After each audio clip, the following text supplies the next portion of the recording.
Welcome to Reducing Risk, a series of podcasts from Medical Protection created specifically for doctors in Aotearoa, New Zealand. Reducing Risk looks at key medico-legal issues in our jurisdiction and provides helpful advice and guidance on how to manage those risks. This current series focuses on consent. I hope you enjoy it. Welcome to today's podcast, and we're talking about the test of capacity and enduring power of attorney. My name's Dr. Sam King, one of the medico-legal consultants with Medical Protection, and I'm joined again today by Dr. Tim Cookson and Dr. Lucy Gibbard. Welcome. Thanks, Sam. Hi, Sam. The case today revolves around capacity assessments and the enduring power of attorney. The case is a really common situation. It just demonstrates a really common situation that members often contact MPS about. And EPOAs and capacity assessments can be very confusing. And this case really highlights how tricky it can be for doctors. And hopefully we're going to be able to provide you some guidance when families come to request that you provide a medical certificate when the patient wishes to appoint an EPOA or when the family wishes to activate the EPOA. This case is loosely based on an HDC case published on their website, and I've changed some details in order to protect the privacy of the individuals involved, and these names are clearly fictitious. We're going to hear from Dr. Young, who will be played today by Tim. Hello. Who is Stan Bridges' GP. We'll also hear from Tanya, Stan's disgruntled daughter, who complained to the HDC, and of course that will be Lucy. Thanks. Let's start by hearing from Dr. Young. Thank you. So, look, Mr. Stan Bridges was a wonderful elderly patient of mine who was really well looked after by his wife, Valerie, his wife of many years, but it was his second marriage. He has adult children from his first marriage, and he's severely demented and needs a lot of help with getting dressed and showering and all that sort of stuff. He's got a range of other medical problems as well, including ischemic heart disease and type 2 diabetes. So Tanya's Stan's daughter from his first marriage. Valerie and Tanya brought Stan in to see me last month because Tanya was concerned that Valerie was really having trouble caring for Stan. You know, she's getting older, she's getting more frail, and Tanya was keen to put in some extra support in place in the home. I thought this was an excellent idea, that this would be appropriate, and I also planned to refer Stan for a needs assessment, and to do this I needed to provide a cognitive assessment with the referral, and so I did a Montreal cognitive assessment, and on this Stan scored 7 out of 30, so he's pretty severely cognitively impaired. And I set that needs assessment referral off that afternoon. 10 days later, Tanya, Stan's daughter, contacted Valerie after discussing the situation with her siblings. Tanya felt that an EPOA needed to be put in place, and so Tanya suggested that her brother should be joint EPOA along with Valerie. Subsequently, Valerie brought Stan along to see Dr. Young, who continues the story. Yes, so Valerie brought Stan in to see me asking for a medical certificate relating to his mental capacity. Apparently this had been requested by their solicitor. I certainly believe that Stan didn't have the capacity to make decisions about his personal care and welfare, and was happy to write a certificate confirming that he lacked capacity, and I used the template designed usually when you're activating an EPOA. However, that afternoon Valerie came back to the medical centre to tell me that the certificate was not what the solicitor wanted. So I wrote another one saying Stan does not have the mental capacity to make decisions for his personal care and welfare.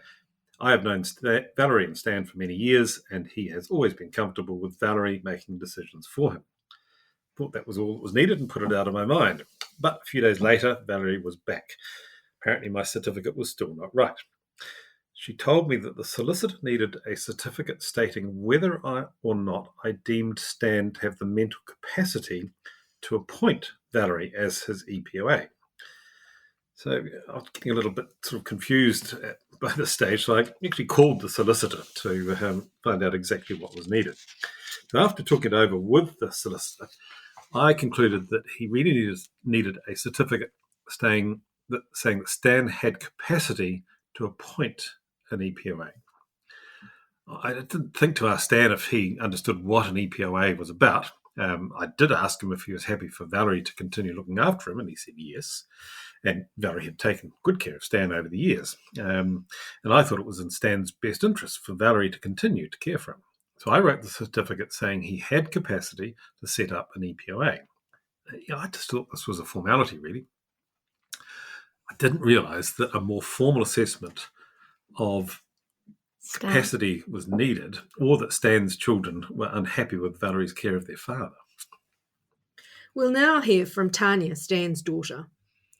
So, look, I'd contacted Valerie, my stepmother, suggesting that my brother be appointed a joint enduring power of attorney with her to help look after Dad. Look, Dad had been wandering on the streets, and Valerie, she just wasn't well enough to run after him. But then Valerie went behind our backs and became sole EPOA for Dad. After Dr. Young issued the certificate which enabled Valerie to be appointed as Dad's EPOA, she moved Dad into a secure dementia unit, which is precisely what me and my siblings didn't want. The rest home's a long drive from where we are, so it's harder for us to see Dad and to make sure he's okay.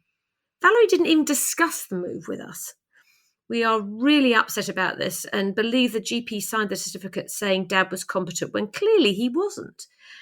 That's why I decided to write a complaint about Dr. Young to the HDC, begging them to help us make this right. I wasn't just asking for our family, but for other families in the future.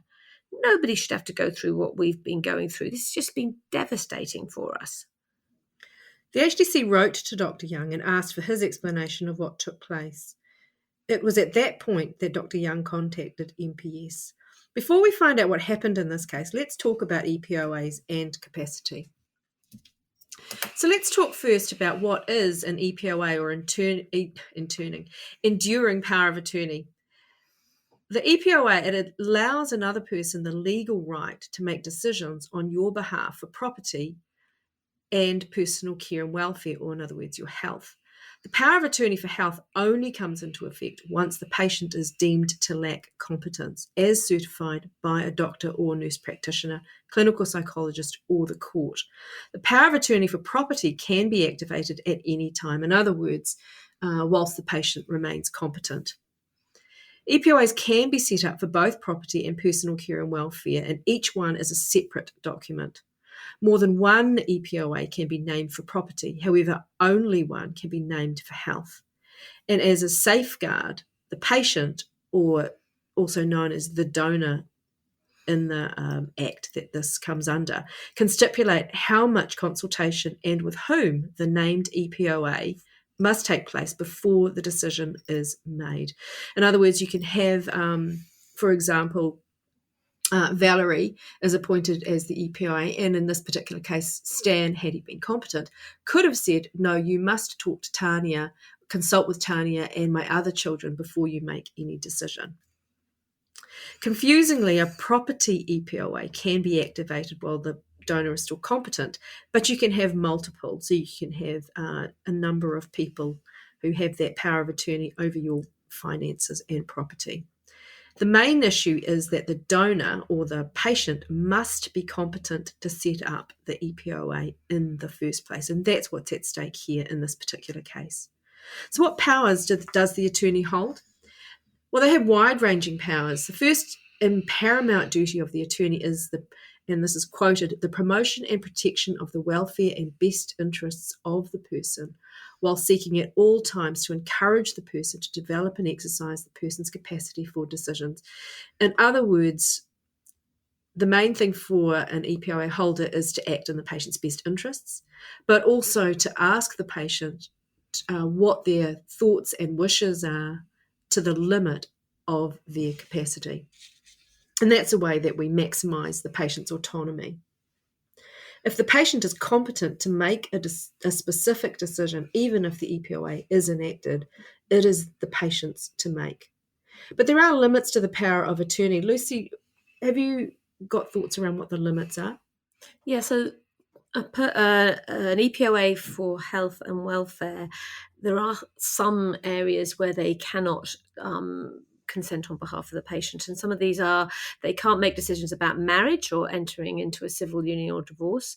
They can't refuse consent to a standard medical treatment that's intended to save a patient's life or prevent serious damage to the patient's health.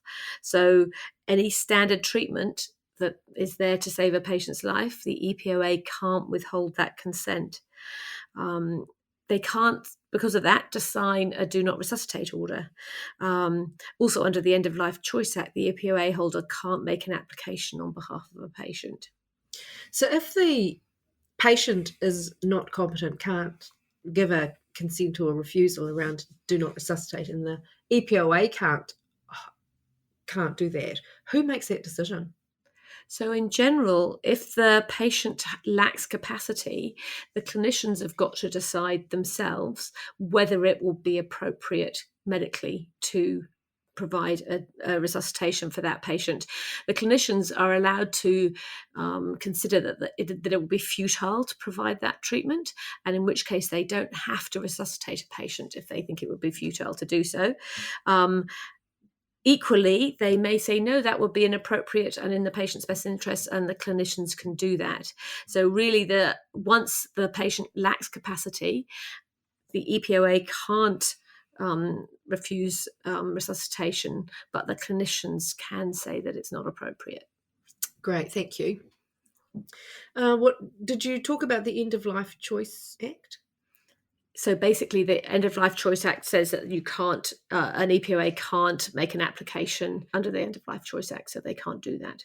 The other thing is, I don't think we've written, is that the EPOA can't consent to ECT treatment either. Right, thank you for that.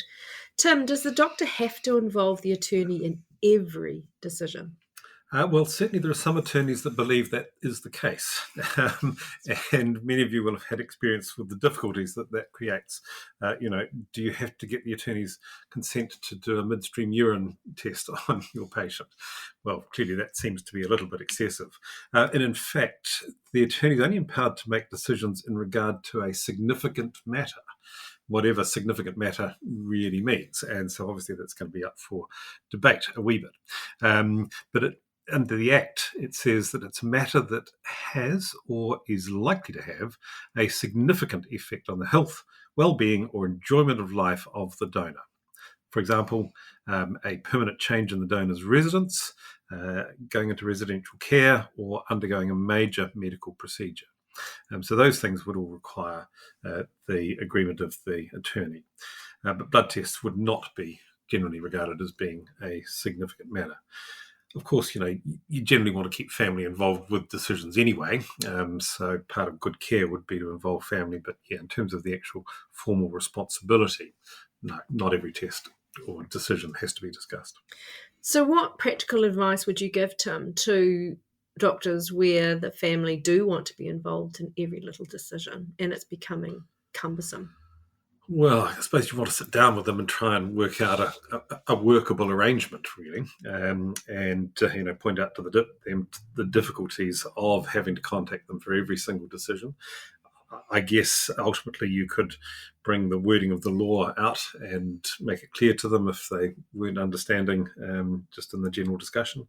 But yeah, you don't want to be stuck in a situation where you agree to asking their consent for every single minor thing, because that's just going to trap you into a really impossible kind of scenario.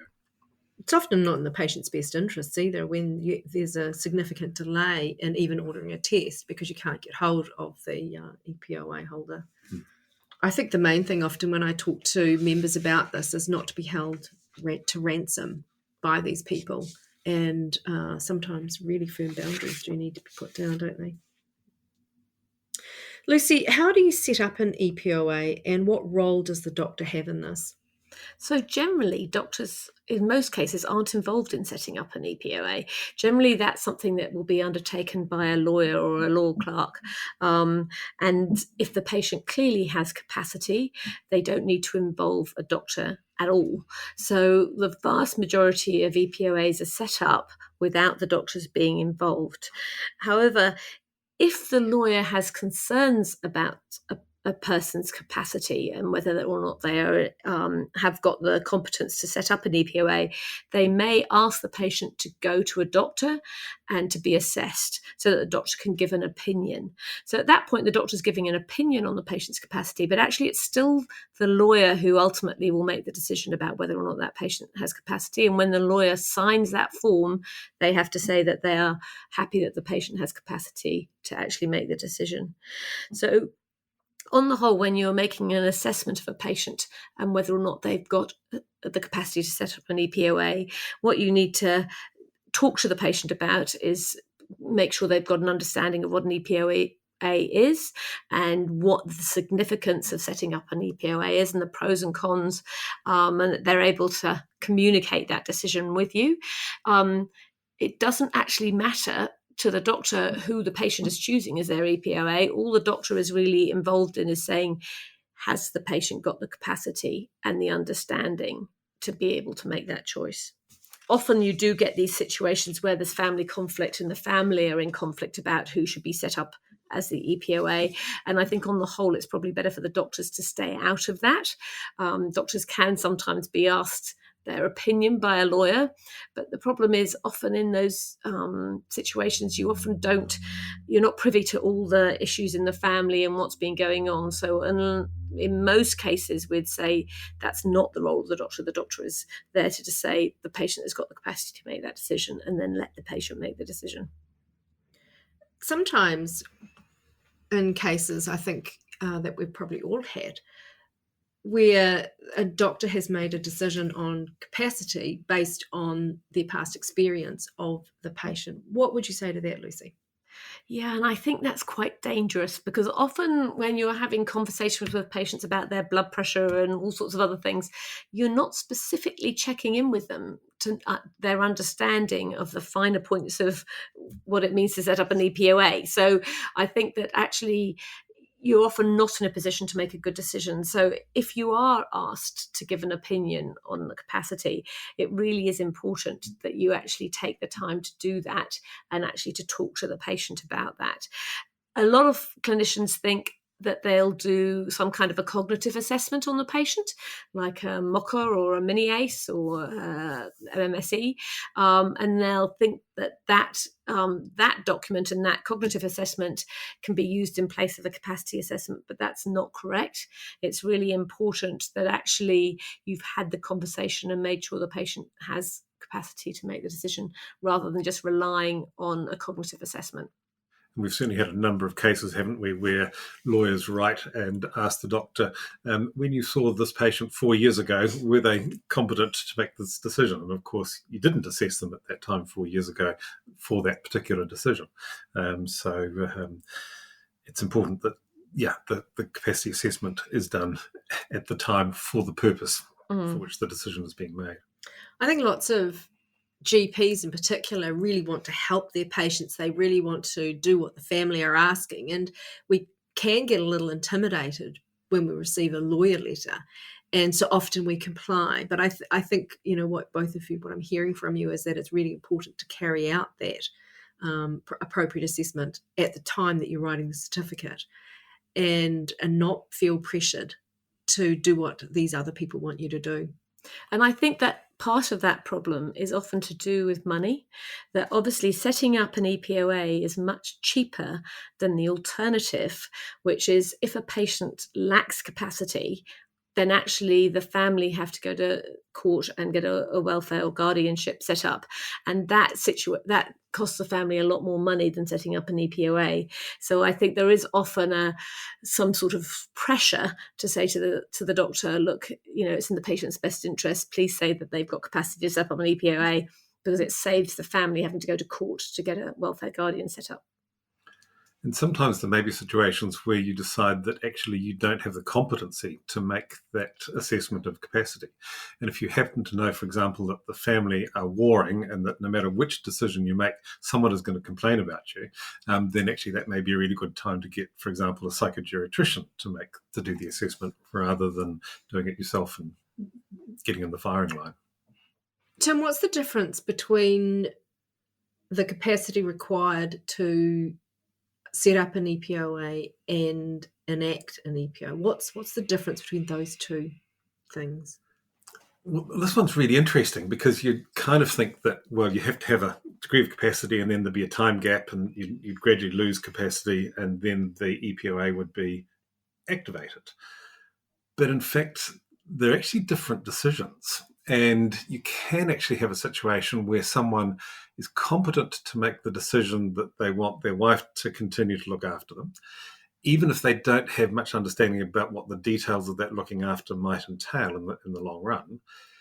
And so they then are competent to set up the EPOA, but quite soon afterwards, the EPOA can then be activated because they're not actually capable of making those important decisions about their own health for themselves. So even though it doesn't kind of feel particularly logical, in fact, that can be the case. Most commonly, there's going to be a significant time gap between setting up the EPOA. And in fact, it's a really good idea to do it early rather than waiting until there's any doubt about capacity, and the activation, which will come at a later stage. Yeah, I was going to say, Tim, I think when you say they want their wife to look after them, what you're actually saying is you want the wife to make decisions on their behalf with regard to their health conditions, because that may be a different situation from actually wanting their wife to look after them. True. At home. Yeah. Lucy, there is a legal test for capacity, isn't there? Would you mind just explaining that? Yeah, so the Triple PR Act has the starting position that we presume that people have capacity, and also lays out the common law test for capacity. And in that situation, when you're testing capacity, you want to make sure that the person understands the nature of the decision, that they're able to retain the information long enough to weigh up the pros and cons and make that decision. They need to be able to use or weigh the information, and actually understand the consequences of making a decision either way and foresee the consequences of those decisions. And they need to be able to communicate their decision. They don't need to be sensible. One of the things that doctors often get a little bit of a muddle with here is that people can have capacity and then can make a bad decision. That's not the doctor's realm of influence. People are completely able to make bad decisions. The question is, can they make a decision? No, that's really helpful. And I think you're right. We all have a tendency to think if you're making foolish decisions, it implies a lack of capacity. But that isn't the case. Tim, I know that many of our listeners will want a resource. Do you have any idea of some useful websites that they might be able to look at with regards to capacity assessments? Indeed. Look, Hawke's Bay DHB put out a very useful little booklet, which can be found under hawkesbay.health.nz/assets/publications/performing capacity assessments, electronic booklet.pdf. I'm sure if you put in at least some of that, you'll be able to find the website. And Alison Douglas, who's a lawyer who specialised in assessment of capacity, also has a toolkit for this. And her website is www.alisondouglas, spelt douglass.co.nz. Thanks, Tim. So what would have happened in this case if Dr. Young had stated that Stan wasn't competent to appoint an EPOA? So if Stan's not competent to appoint the EPOA, then an EPOA cannot be established. That's quite clear. And so then the family must make an application to the family court to appoint a welfare guardian, and the welfare guardian's got similar powers to an EPOA.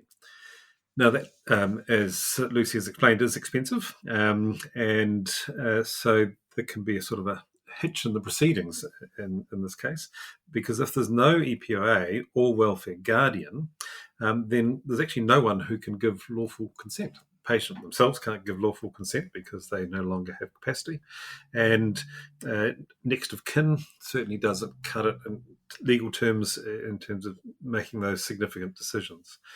So this is where doctors can then proceed to treat patients under Right 7.4 of the code, which means that you need to act according to the patient's best interests.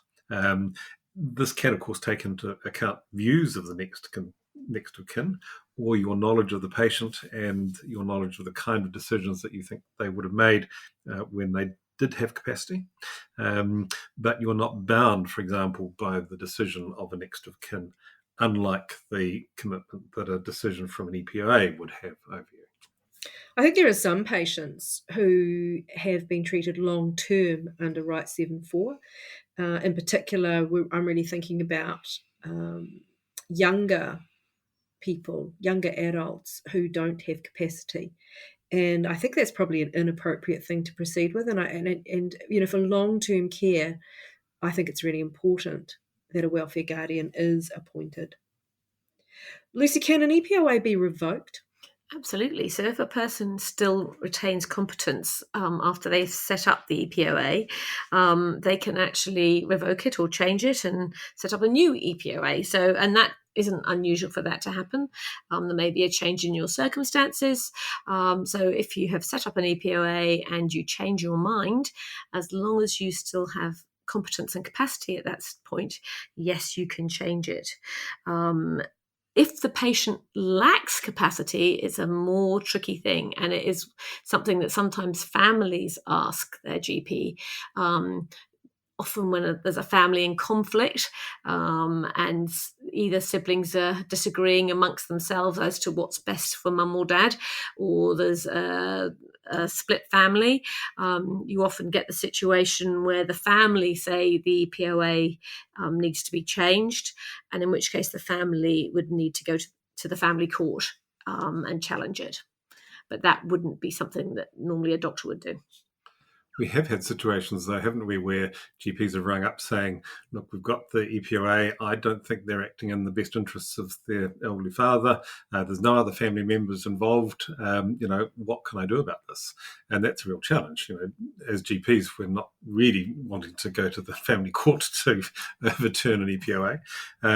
And in this situation, involving the local DHB, psychogeriatric services, social worker services may well be the best way to go. And certainly DHBs will make those applications to revoke an EPOA in the family court with sufficient evidence. Lucy, we often get inquiries from practices around a request for health information. So often an EPOA might request some health information, and of course they're lawfully able to provide consent for that release. At what point does that cease? When do they stop being the EPO for the patient? I think it's important to note that the EPO has to be activated, because I think a lot of the time when an EPO has been set up, that the EPOA, the person who's been appointed the attorney, often think that they have access to the donor's notes instantly, whereas in fact, if the donor retains their capacity, they don't. So you've got to be really careful. And I have to say, in our practice, we also have had situations where we've been handed an EPOA document and it turns out to be an EPOA for finance, and they think they have access to that health information. So I think, yes, the EPOA has access to the health information if it's been activated. That ceases as soon as the patient dies. So if, for example, a daughter holds EPOA for their mother, that daughter would have access to those notes if it's been activated up until the point of her death. But after death, the EPOA has no rights to that information, and the rights then revert to the executor of the will at that point. So, and that may be somebody different from the EPOA. And what about next of kin? Does a next of kin have any rights at all? No, not really. We talked about the situation where there is no EPOA, where a doctor might take into account the views of next of kin, but they have no authority to direct what can or can't be done. So let's pick up the case with Dr. Young. Well, when I realised what I'd done and that I'd provided 3 medical certificates, some of which seemed to contradict each other without actually doing a proper assessment, I was actually horrified. I was obviously very confused about what I was being asked to do, and clearly needed to get more information before making those decisions. So I do feel terrible about what I put the family through. I accept that my actions were not appropriate, regret this, and I apologise to Stan's family for my role in what has happened. Look, I have to say, I did feel a bit pressured and uncomfortable about what was being asked. And I probably didn't realise how little I knew, really, in terms of what needed to be done regarding the documentation. And clearly, I should have asked for assistance on how to proceed, before I wrote a variety of certificates for a variety of things. This was an HDC case, so let's think about what the HDC actually found. They actually found that Dr. Young had breached the Code of Consumer Rights, and the Commissioner had this to say, and I quote, "Care should be taken when deciding issues of competence to ensure a balance between allowing patients to make their own decisions and protecting patients from the harmful consequences of incompetently made decisions. An EPOA is a legal document." And I think that's something that everyone needs to be aware of. These are legal matters and should be taken very seriously. Dr. Young tells us what changes he made to his practice.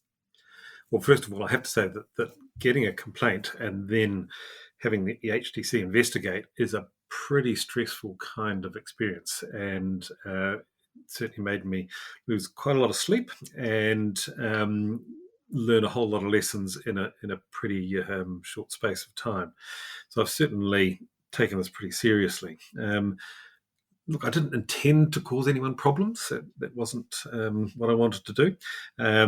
But I said I'd performed a capacity assessment when I had not, and that that Stan had the capacity to appoint an EPOA. And look, I think that was wrong, and I really regret what I did. So I realised that if I was this kind of ignorant or naive about these processes, that probably other of my GP colleagues would be as well. So we discussed it within the medical centre and also within my peer review group and other doctors in our area. And actually in those discussions, it turned out that very few of us had any formal training with regard to filling in these EPOA forms or capacity assessments. And so we set up some training for the doctors in our local area. Certainly our level of knowledge as a doctor community has improved significantly as a result. So, yeah. Although you don't like to get a complaint, actually, this has led to some good outcomes, probably. Thanks, Dr. Young. So, Lucy, would you mind sharing with our listeners what you think the learning points are from this particular case? Yes, well, I think the important thing is to familiarise yourself with what the legal and regulatory requirements are for medical certification, and particular understanding what an EPOA is, the difference between one for property and finance and for health, and that when you're asked to make a decision about a patient's capacity, that you actually take some time to do that. I often think a 15-minute appointment is not appropriate. Actually taking time and actually using those resources that Tim told us about so that you can actually do a professional job with that. Making sure you don't get bullied into doing what you believe is right for the patient, and that you actually make an independent assessment of what that patient's capacity is.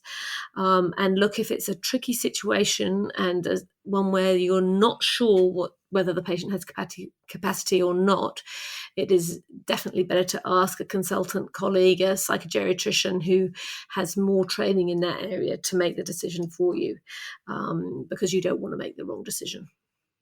Thanks, Lucy. And I think too that our members should feel free to ring us on the advice line if they're a bit stuck. Often a 5-minute call with us can save a lot of grief and stress. And as Tim said, any complaint that you get through the HDC is very stressful for our members. So please feel free to contact us on the advice line, and we can give you some quick advice. And every situation is different. And by talking it through, I'm sure that you can come to a really good decision. So there's the end of our podcast today. Thanks for joining us. I hope that you learned something around capacity assessments and EPOAs. We wish you well. Thanks, Tim and Lucy, again for joining me for this podcast. Thanks. Cheers, Sam. Bye for now. Thank you for listening to this podcast. I hope it's been helpful. We look forward to catching up with you in our next podcast. If you like the Medical Protection podcasts, please subscribe and leave a review.